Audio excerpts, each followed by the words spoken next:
Pakistan super লিগের 11তম আসরের আগে বড় চমক দিল বর্তমান চ্যাম্পিয়ন লাহোর কালান্দার্স। সরাসরি চুক্তিতে বাংলাদেশের বাঁহাতি পেসার মুস্তাফিজুর রহমানকে দলে ফিরিয়েছে ফ্র্যাঞ্চাইজিটি। ওদের স্বপ্ন পূরণে পাশে থাকতে পেরে আমরা গর্বিত। 2026 মৌসুমের জন্য এই চুক্তিতে মুস্তাফিজের পারিশ্রমিক নির্ধারিত হয়েছে 6.44 কোটি পাকিস্তানি রুপি, যা বর্তমান বিনিময় হার অনুযায়ী বাংলাদেশি মুদ্রায় 2.81 কোটি টাকার বেশি। এর আগে 2016 ও 2018 সালের মৌসুমে লাহোর কালান্দার্সের হয়ে খেলেছিলেন মুস্তাফিজ।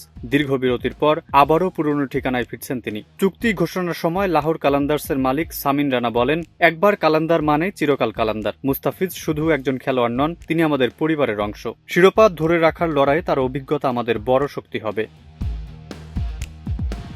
সাম্প্রতিক সময় আন্তর্জাতিক ক্রিকেট রাজনীতির টানাপোড়েনে আলোচনায় ছিলেন মুস্তাফিজ। গত মাসে কলকাতা নাইট রাইডার্স তাকে দল থেকে বাদ দেয়। এর প্রতিক্রিয়ায় ভারতে টি-20 বিশ্বকাপ খেলতে অস্বীকৃতি জানায় বাংলাদেশ ক্রিকেট বোর্ড। পরে টুর্নামেন্ট থেকে বাংলাদেশকে বাদ দিয়ে স্কটল্যান্ডকে অন্তর্ভুক্ত করে আইসিসি।